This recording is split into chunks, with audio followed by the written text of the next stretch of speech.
The third-generation Chevrolet Corvette, often referred to as the C3, started production for model year 1968 and continued until model year 1982.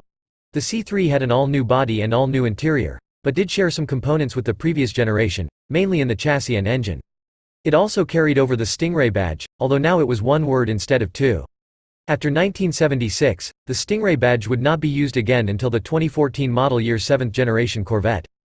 The all-new body of the C3 was designed after the XP830 concept car, better known as the Mako Shark II.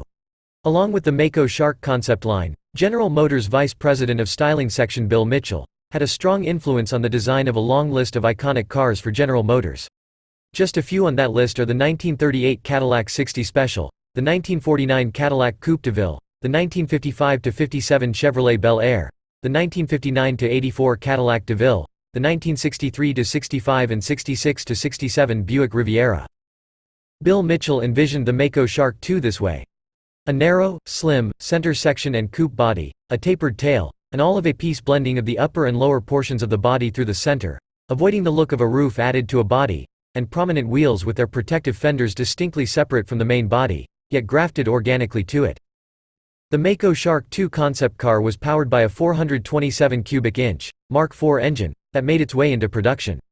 Nearly half of the Corvettes produced in 68 and 69 were fitted with this powerful big block. The 427 had several versions to choose from. The version you see here is a Rochester 4-barrel carburetor that makes 390 horsepower. There were two versions with a Holley tri-power or triple deuce setup, consisting of triple 2-barrel carburetors. One made 400 horsepower and one made 435 horsepower.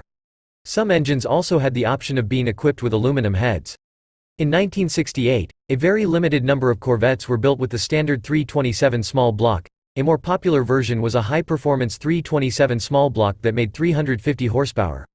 In 1969, the displacement was bumped up to 350 cubic inches for the base model, but power remained the same at about 350 horsepower. Out of the more than 38,000 Corvettes produced in 1969, about 12,000 had the 350 in them, and only about 10,000 had this variant of big block, with 390 horsepower.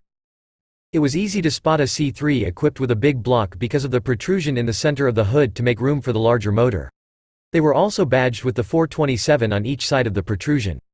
Paired with any motor in 69, was your choice of a Hydromatic 3-speed automatic, or a manual 3-speed or 4-speed. This model is equipped with the 4-speed manual gearbox. If you wanted side-mounted exhausts, front vent fender trim, or red-striped tires, 1969 was the only year you could get these options. The new coupe design with the removable roof panels, better known as T-tops, started gaining popularity in 69 and began outselling the Roadsters by about 50%. The all-new interior design of the C3 got some all-new options as well.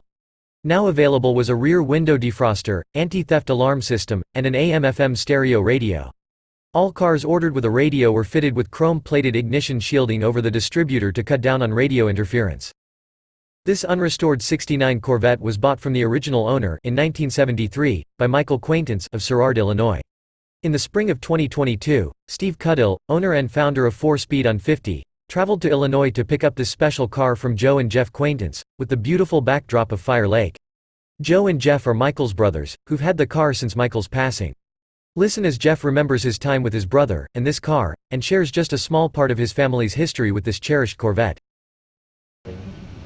I was with them when he bought this car, and 1973, and we had 27,000 miles on it. Now it's got 33,000. I've been around this car since I'm 16 and 65. Drove it quite a bit, high school.